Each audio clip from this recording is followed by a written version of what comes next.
welcome to Crime in Court. This is a special episode in the Menendez case. We've been reading through the transcript of the 1996 Menendez trial here on my channel. There was no video, unfortunately, for the retrial, which we are reading through. We streamed through the first one, and now we watched the video together, and now we're reading through the transcripts. And so far, it's been kind of eye-opening to me, anyways. But right now, so there was an earlier video today, obviously, with I release a video every Tuesday and Thursday of the Menendez trial. And what was I going to say? Oh, we went through one of the detectives' testimonies today, and it was pretty crazy how easily he was impeached. It's kind of fun to listen to. Anyhow, so we are going to be taking a break just for a brief moment and have this special episode um of the Menendez case here because there's a press conference from the Menendez brothers family. We're going to be hearing from some cousins of the brothers, and they're going to be talking about the rehabilitation and the possible release, resentencing, and even possibly clemency that is coming because just recently Governor Newsom had announced that he was going to be conducting a risk assessment of the brothers, which is the first step in the process of going before a parole board or having clemency, that kind of thing. So there's a risk assessment for the public, and that's going to be the first process. They're going to explain more in detail, I'm sure. So I will shut up. This is up first, we're going to hear from Anna Maria Baralt, who I played some of her videos on my channel before. She's very open about things that are going on in this case. She updates the public. She has an Instagram. So I play some of her updates here. So you'll probably recognize her. I believe she also testified, but she was much younger then. Fingers. Hi, everyone. Thank you for joining us today. My name is Anna Maria Baralt, and I am currently in my home office. So that means we are going to hope that Amazon does not decide to deliver to my house within the next 45 minutes or so, or you're going to hear my dogs lose their minds. So I feel that because, especially recording, doing this and having my dogs bark, you guys have gotten the brunt of that. So I apologize in advance if that does happen during this. with that, I do have some remarks. This is a pretty exciting time for us as the family of Erik and Lyle Menendez. And I'd like to start with Governor Newsom's actions yesterday. They are a positive step forward towards Erik and Lyle's release. We are incredibly grateful that Governor Newsom is paying attention to this case, particularly those of us, those older family members, my mother, Terry Baralt, Joan Vandermolen, Kitty's sister. This is for our family. It is a huge sigh of relief that someone in a seat of power is paying attention to what we have seen up close since Erik and Lyle have been incarcerated. We have seen their rehabilitation over the last 3 decades with no hope of release until now. Erik and Lyle have changed countless lives since their conviction in 1996. Inmates have seen it, corrections officers have seen it, and now we need the entire criminal justice system to see it. The resentencing process has been a long journey for us. Now, with the new directive to the parole board, we are confident that they will determine the brothers are not a risk to public safety, proving what we have said all along. Important in this process is that this is not a political one. We look forward to their transparency and for the findings that will be released for everyone to see. Now let's take a look at the criteria the parole board will look at. Number 1 is remorse. Erik and Lyle have expressed immense remorse for their actions that night and in the months after, repeatedly, decade after decade. I can personally attest to that. They look at number 2. That was another cousin. I don't know why it flipped to her screen, but she'll do some talking a little later. 2 is social history. Inmates, corrections officers, and administrators have all gone on record to say Erik and Lyle have been model people while incarcerated. They have run several programs to mentor inmates who they knew would see the freedom that they wouldn't. That is remarkable. 3rd, plans for the future. The parole board will look at their plans for the future. And Erik and Lyle have already done so much tangible good work while incarcerated for society. If released, they will continue to build on the work they've started. They'll look at institutional behavior. Everything I've just touched on shows that they have gone above and beyond to not only function within the walls of a prison, but improve the culture of that facility through their work. They have improved the community that surrounds them. And then they'll look at their age. Erik and Lyle are both in their 50s. We all are. Hmm. They have spent the majority of their lives incarcerated.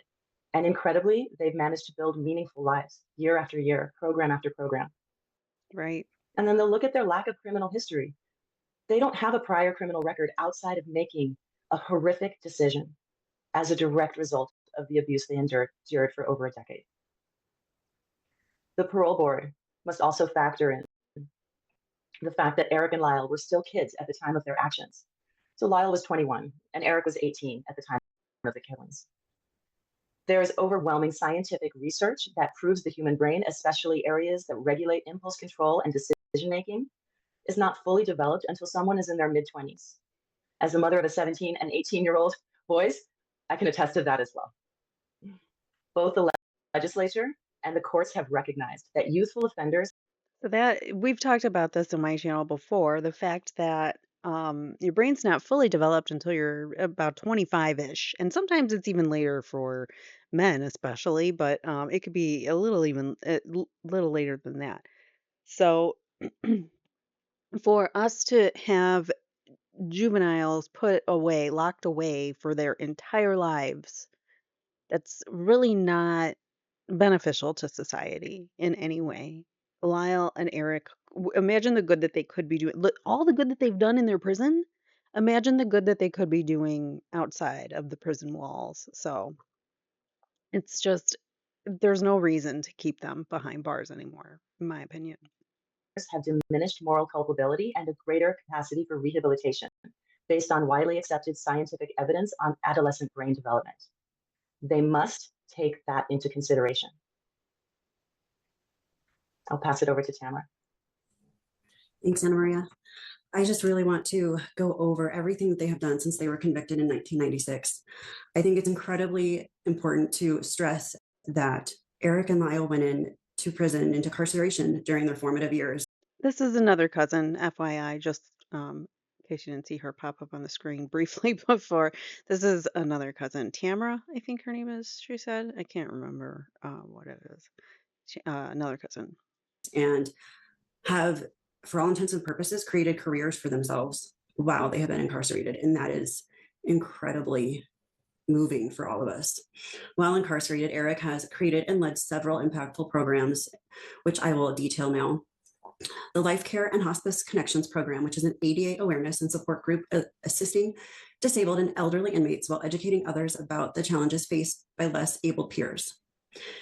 The Victim Impact and Empathy Program, or VIVE, is a workshop fostering understanding and empathy by incorporating victim impact elements from the life care and hospice curriculum. Alternatives to Violence Project, AVP, is a series of workshops promoting nonviolent conflict resolution, self-awareness, empathy, and community building. The Starlight Peace Project is a program capturing images of peace in areas affected by violence. It has successfully coordinated 30 event leaders and engaged over 150 participants. Erik has also led 12-step and meditation classes. This combines the 12 steps of Alcoholics Anonymous and Narcotics Anonymous with mindfulness, meditation, and meditation practices. Insight meditation workshops, which introduces inmates to the physical, emotional, and spiritual benefits of mindfulness meditation. Erik has received dozens of commendations from prison supervisors for his leadership, mentorship, and his service to fellow inmates, which are all detailed in the People's Motion requesting 1172.1, recall of sentence and resentencing hearing. And with that, I will let Anna Maria go into Lyle's details of rehabilitation. Thanks, Tamara. Lyle has also made significant contributions, creating and leading impactful programs. The Adverse Childhood Experience in Rehabilitation, ACER program, is a program helping offenders explore their childhood experiences and impact and contributions to criminal behavior. The Green Space Project spearheaded the beautification of prison spaces through murals and landscaping, reducing recidivism by normalizing the prison environment. Over 100 inmates participated, marking the first time prison administration entrusted an inmate to lead such a redesign. The Rehabilitation Through Beautification Project, RTB, a volunteer effort supporting the Green Space Project through mural painting and landscaping. The Youth LWAP Ally, a mentoring group for youth offenders with life without parole sentences, guiding others in their rehabilitation journeys. And the Wire Bulletin, an inmate advisory bulletin fostering communication between the Inmate Advisory Council to the wider inmate population. Their achievements, both Erik and Lyle, would be inspiring for anyone, but as incarcerated individuals, they are truly amazing. And now I want to talk about the narratives painted by the district attorney at the press conference, which closely illustrated those presented at the first trial. Please do. Let's talk about those because if you watch that press conference, it was nothing but him rehashing old talking points from the 1990s that have nothing and have no basis in anything anymore. And we need to do better. We need to be better at understanding the effects and trauma of abuse and how individuals who are being abused would react in certain situations. You're not thinking normally in that situation. It doesn't happen. You're stuck, you're trapped, you're emotionally trapped, and sometimes physically trapped, and you can't always get out. And the whole, well, why can't you just leave? Adults can't even leave their abusers. So, what makes you think that a child can leave their parent? That makes no sense. But, anyways, I'm just rambling. First, no one is disputing the crime, not even Erik and Lyle. All we are asking for is the DA to consider their prison record as a whole, their rehabilitation, the remorse they have expressed, and the new evidence the habeas petition introduces, which corroborates Erik and Lyle's story. While we are not surprised that the district attorney took the stance that he did with the habeas petition, we were surprised to see it litigated the way that it was in the press, with the press. The danger of presenting that 1990s narrative under today's laws and modern understanding of trauma is that it ignores how far we have come in recognizing the long-term effects of abuse and the systemic barriers that keep victims silent. Mm-hmm. Today, we understand that trauma rewires the brain and shapes a person's actions and decisions in ways that were not fully appreciated decades ago. California law has evolved to reflect this, acknowledging that childhood abuse profoundly impacts behavior and should be a critical factor in the justice system. It's not just about speaking out, because for many survivors, that is an impossible task. The very act of acknowledging their trauma can take years, sometimes a lifetime. The expectation that victims should have immediately disclosed their abuse ignores the reality of trauma. Many survivors struggle with self-blame, fear, and shame, all of which are exacerbated by a system that has historically dismissed their voices. While we acknowledge that the district attorney has a duty to prosecute cases based on the law, we must ask, is he applying the law as it exists today with a modern trauma-informed understanding? Or is he relying on an outdated, harmful framework that has since been rejected?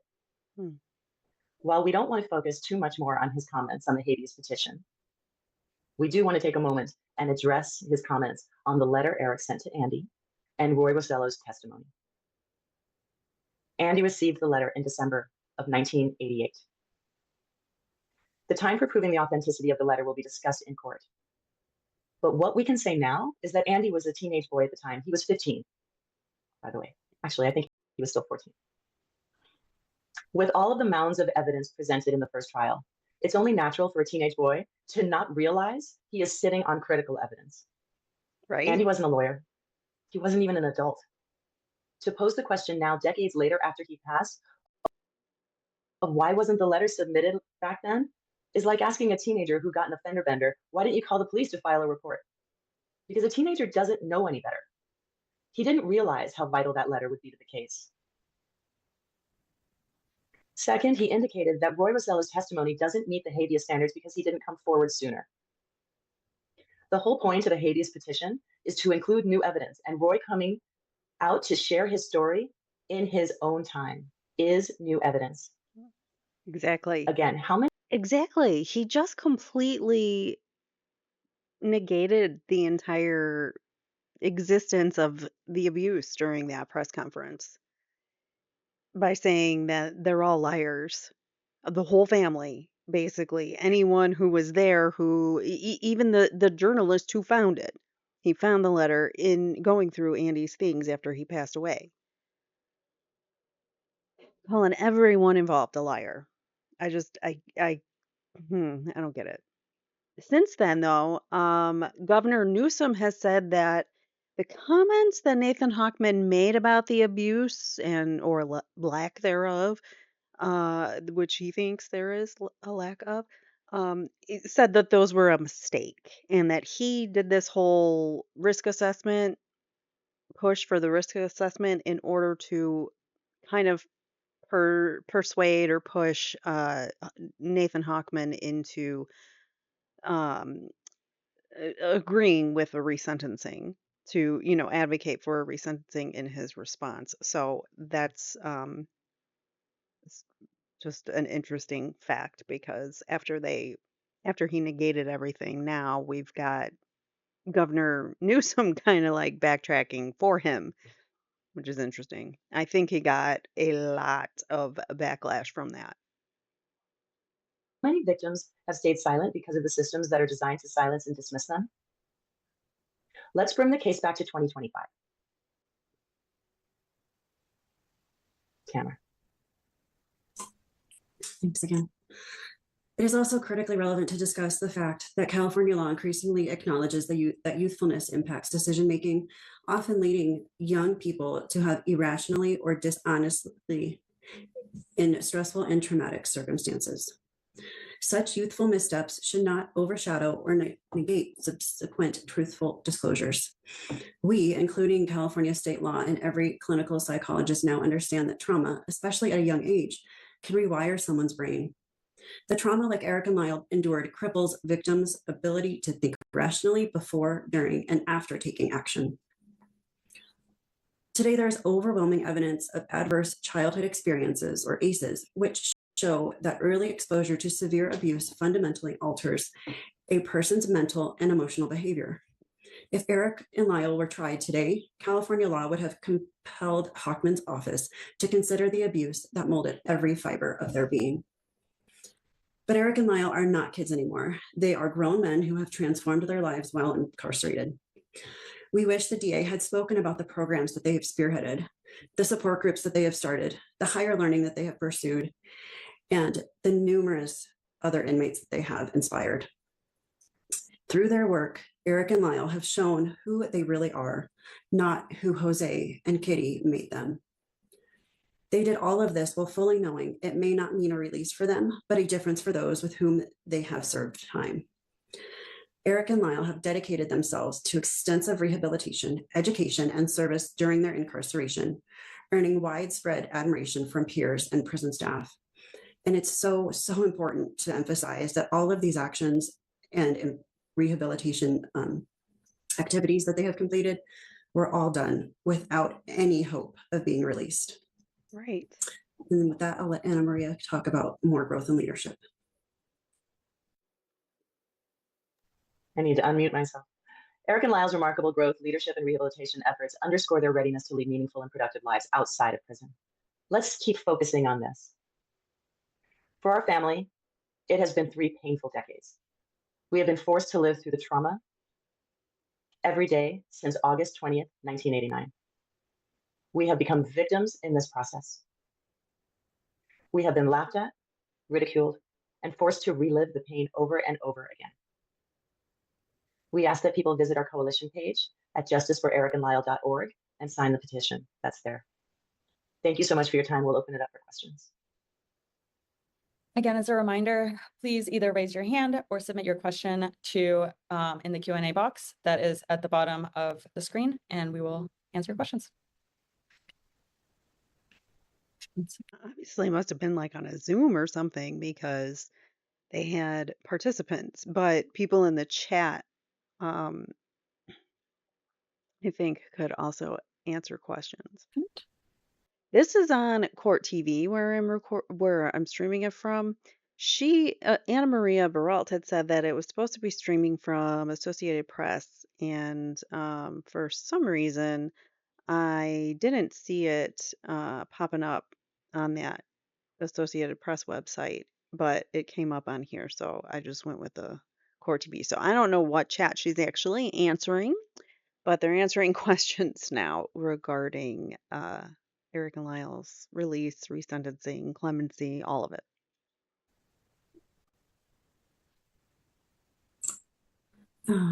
Tim, you have the floor. Great, just unmuted. I hope you can hear me. Yes. So thank you very much for doing this. I was wondering if each of you could reflect a little Tim, more- you're actually a little muffled. How's that? Much better. Okay. I was wondering if each of you could reflect a little bit on their evolution in prison. And what I'm trying to get at is, was there like a specific turning point for each where they were at a crossroads and they decided to go in the direction of trying to turn their lives around? Because I imagine they didn't walk in the first day of their sentence and they're doing all these wonderful things. So I was wondering, was there a crossroads or a turning point where they went in that direction? If you could talk a little bit about that. I'll take this first. I don't know that I can put a date. I can timestamp that. For sure, Tim, you're right that there was those early years in level 4 maximum security were rough. Were rough for them. Their experiences were rough. They were finding themselves as adults. Never mind, they were adolescents when they went into prison, so that was a tough evolution for them. I can tell you that I remember a moment in 2006. So this is now almost 20 years ago. When I was communicating with Lyle, and he sent me a letter that I will never forget because it felt different. It felt he said, and this is sort of burned in my memory, so I know it by heart. And he said, "I need you to understand that I recognize my actions are your personal tragedy, and that I know I can never take it back, but I will spend the rest of my life trying to make it better."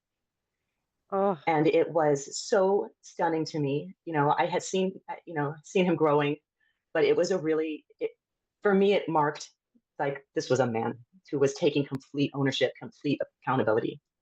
And it's really been a beautiful thing to see their journeys. I think just to add to that, in conversations with Erik, it's been not, to your same point, that wasn't necessarily one date. It was the result of a culmination of experiences and the witnessing of some very violent interactions within the prison system. And Erik, they made a very conscious decision to understand that he had to make the most of where he was, and made some decisions based on what he was seeing around him, and whether it was regarding poor prison conditions or poor treatment of inmates, he really wanted to work towards how can I create a better place, not just for myself where I can exist, but how can I also affect those positively with those around me. Oh, I'm like tearing up inside. I'm trying to hold back tears. Yeah, this is just, they're amazing men. And it's been a journey. They've had a long road to go to get to where they are today, but look at all the good that they've done. And it's not for themselves. None of it's for themselves. I mean, sure, maybe they benefit from having a nicer prison too, but it's not just for them, is the point. And it's so heartwarming that they could become such upstanding prisoners, you know? Thank you both. I'm going to call on Matt next. Matt, you have the floor. Hi, folks. Thanks for taking this. And thank you for doing this press conference. That is a journalist, Matt Gutman. I think he is on ABC News or something. He's done, I recognize his name because I just watched a news segment of him talking about the brother's release. So he's been reporting on this for the news. I would just like to hear your reactions to Gavin Newsom's announcement yesterday that he is setting up this risk assessment investigation into whether the brothers would pose a risk if they were released, because in many ways that circumvents LADA Nathan Hochman's decision on resentencing. Pause. Yes, it sure does. So even if Nathan Hochman says he doesn't want them to be resentenced, he can put in his response. He has to respond to it, and he can say that he is for or against resentencing of the brothers.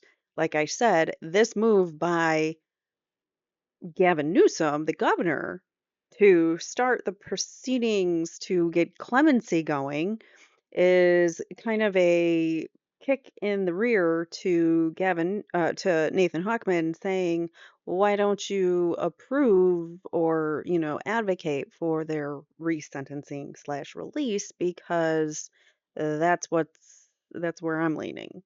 Because Gavin Newsom, if you recall, has been very silent on this issue in the past, and he said that he was actually going to let the resentencing hearing play out and let the judges decide on all that before he decided on clemency. But I guess Nathan Hochman's very ill received press conference where he basically insulted every single SA survivor out there, um that basically Governor Newsom it might be trying to do maybe a PR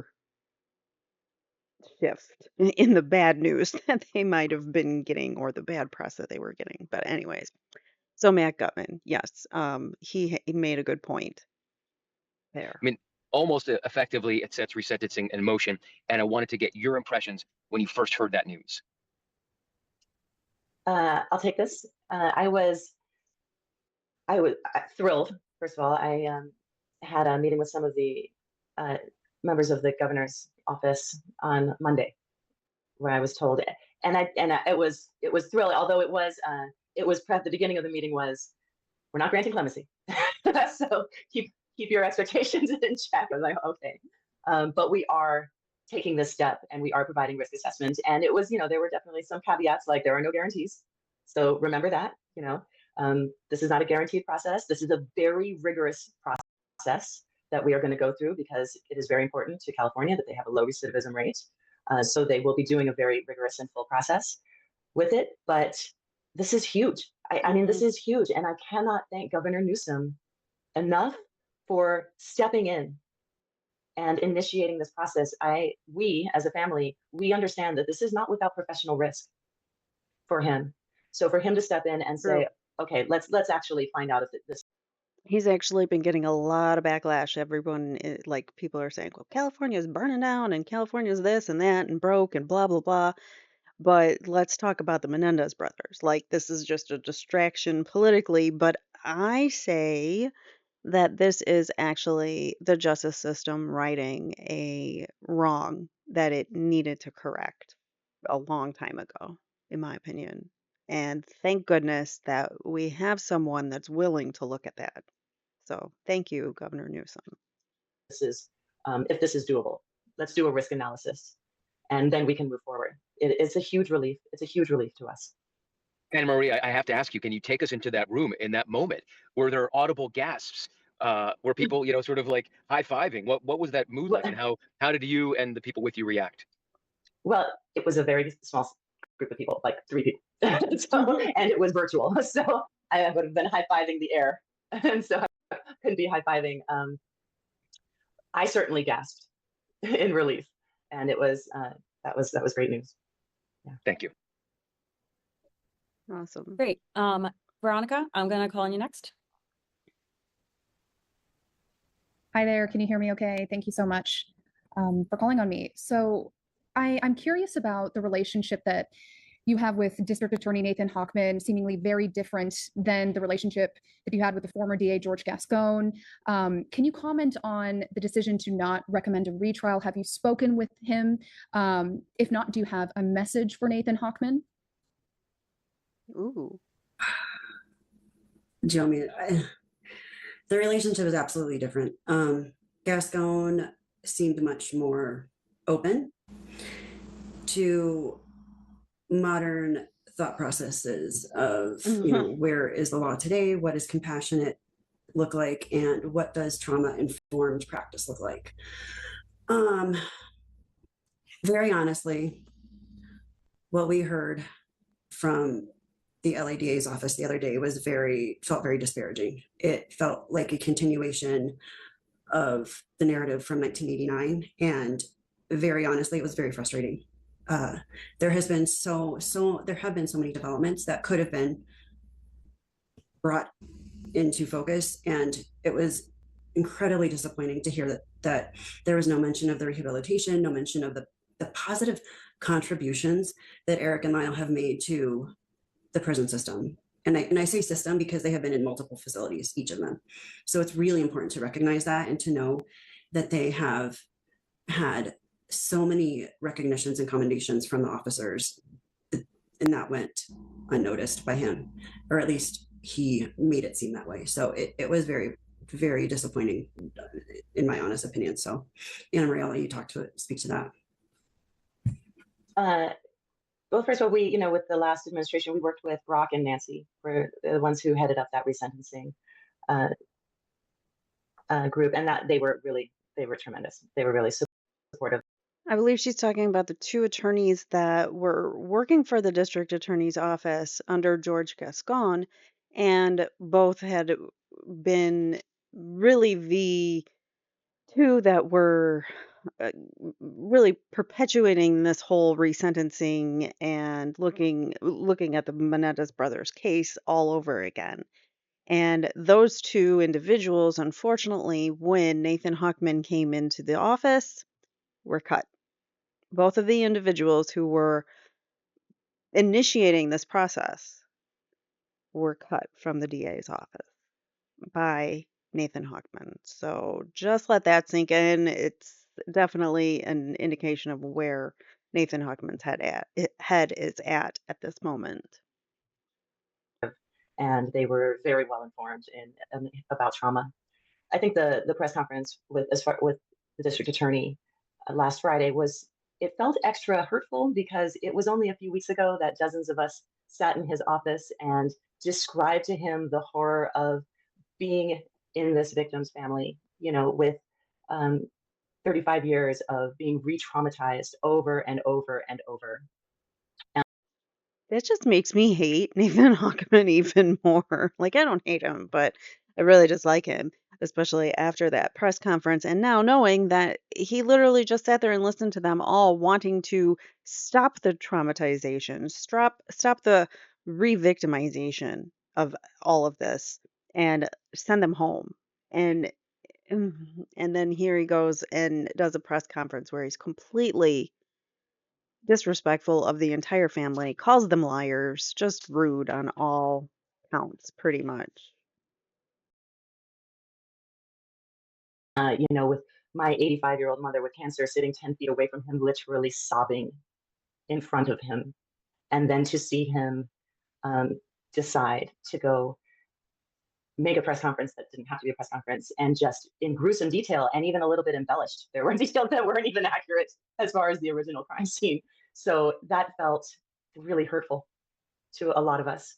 And I do want to say that when I spoke with my cousins, it was very afterwards. They, didn't have a chance to see that live, but their biggest concern was that they had heard about it and how were we doing, because they knew that that would have been gut wrenching for us, and it was.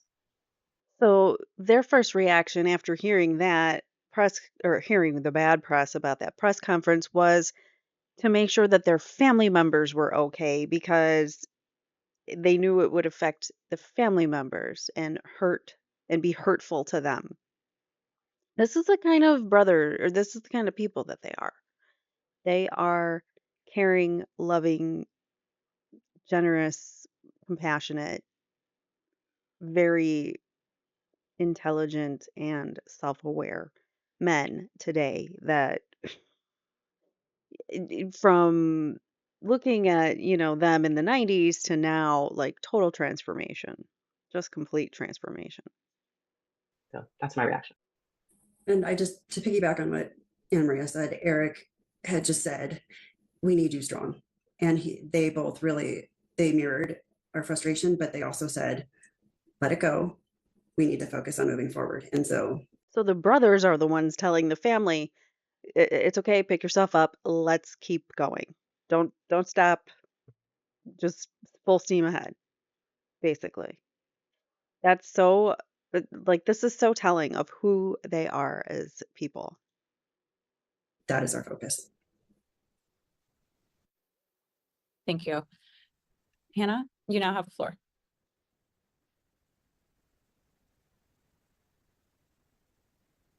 Hannah, where'd you go?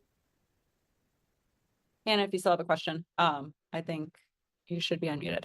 Sorry, actually, it's Natalie Morales. I just wanted to follow up on that. You talked about the emotions that Erik and Lyle sort of conveyed in that moment. I'm wondering if you can give us a little more detail as to how they're doing now.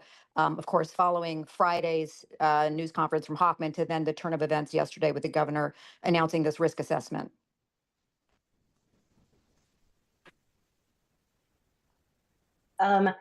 Cautious optimism, I think is really the way to say it. Also, it's been a real learning process for us as a family and for them too, because this is a new process that that the governor is using in California. So they, when we talk about parole boards and going to parole, they have lots of experience with other inmates, seeing them go through that process, understanding what that's about, what it looks like, getting turned down, that type of thing. So they have a really good, clear grasp on that. And so this is a little bit of a newer process, this risk assessment being done through the parole board initiated by the governor. Oh, excuse me. So I think that they are cautiously optimistic, but we're all sort of still trying to figure that out. And then just adding to that, Yeah, I'm sure it's been like a roller coaster of emotions because this has all been happening in not too many days apart. It's like you don't have time to process the last thing until the next thing happens. one of the things that they are also very aware of is that, and they try to just follow in the lines of caution, they are the first life without parole prisoners on this path. So Wow. when we look at any advancements or developments, it's definitely with hope, but also understanding that there are no promises. Wow. So they're hopeful, but I'm sure they don't want to get their hopes up too much at this point. But it seems like there is a path to freedom for them in one way or another, hopefully. And this is a landmark. If something were to happen, like she just said, these are the first life without parole convicts that are going to be looked at and possibly reassessed now that we know that a brain under 25 isn't even fully developed. And neither of them were over 25 at the time, and therefore they qualify for this uh, age limitation for being minors or being under the age of 25 by the time they were incarcerated. So that means, their entire lives behind bars, pretty much. If there isn't some kind of intervention like this, being able to be released if you're rehabilitated. Thank you. And I'm going to call on Emily. If you still have a question, you have the floor. Hi, Emily Valdez here. So there are two remaining options. Well, actually three still, but two more likely remaining options. One would be the resentencing. The other would be the clemency from the governor. How confident, which path do you think is the most likely, and how confident are you that they actually will be released under one of these? I don't feel qualified to answer that question. I feel like that's a legal team question for me. I don't know what's more likely. I just hope something. That's it. Agreed. I feel the same. Can you imagine waiting 35 years to see a loved one come out of prison? I mean, I cannot. I don't know what that's like. It would be so disheartening year after year, time after time. You get your hopes up and they don't get out. So I can understand the whole cautious optimism comment, but it's time. It's time for them to come home. Come on, guys. I wouldn't even know where to start with that other than we're just hopeful. And to know that we're now having a clear, direct response from Newsom is just, I think, beyond our expectation at this point. So knowing that there is a timeline that has been started by his initiation of this investigation, we're just holding on to that hope and moving forward as we can.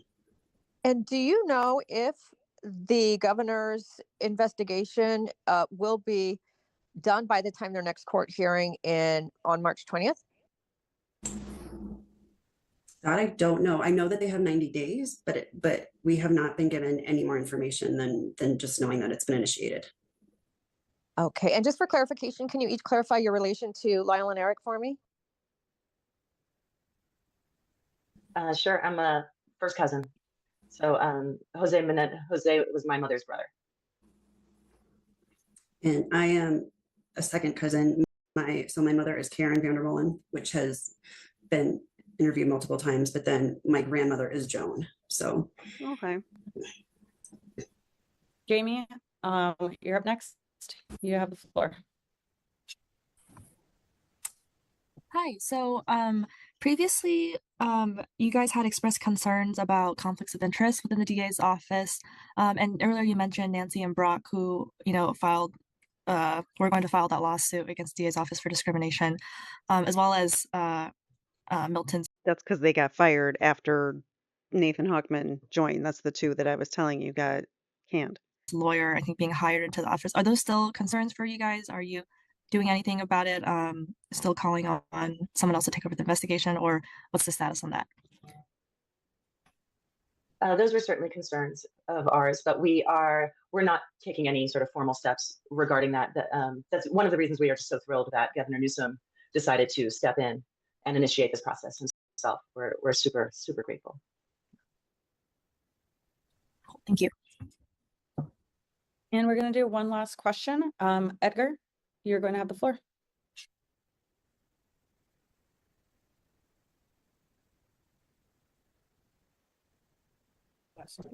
Hello, you hear me? Yes. Yeah, I'm Edgar Munoz. Have you thought of the possibility that if the verdict is not in your favor and Erik and Lyle continue in prison? And Ana Maria, do you speak Spanish? My news is in Spanish. Muy bien. Yeah. Lo comprendo perfectamente, pero no lo hablo muy bien. Okay, in English is good. So the possibility that it doesn't go our way, that's a possibility. We would be foolish if we did not recognize that, understand that, and emotionally prepare for that. That's a real possibility. I hope not. Based on what we communicated today, I think it's quite clear that Lyle and Erik really do meet the standard for this process. So I'm grateful that it's going to be a non-political process. I'm grateful that it's going to be a transparent process, that everybody will have a chance to see the results. But you're right. You're right. There are no guarantees. That was also communicated very clearly from the governor's office. So we'll just have to see the investigation, how it goes, and the results. Thank you. Yeah. And that brings our time to an end. Thank you everyone so much for joining. If you have All right, that is the end of that press conference. What did you guys think? I thought it was great news. It's very hopeful for the brothers, and hopefully we do see some action. I mean, it's just exciting that something is happening in this case. I knew this year was going to be like the year something was going to happen, and here it is. So thank goodness things are happening. We have a resentencing hearing in what, 23 days? No, 21 days from now. February has 28 days. 21 days from today, we have a yeah, we have a resentencing hearing in front of Judge Jessic, who will be deciding whether the brothers can go on a path of resentencing or release. They meet all the qualifications, so it should work. They should be able to, hopefully. Also, the risk assessment part that Gavin Newsom has started, that is going to be turned over to the DA's office once it's completed. So if there is a recommendation to release them, then, that'll be shared with everybody. And like they said, it's going to all be transparent. We should be able to see it all. So let me know what you guys think. Please hit that like button on your way out, and I will see you guys in the next one. Take care. Bye now.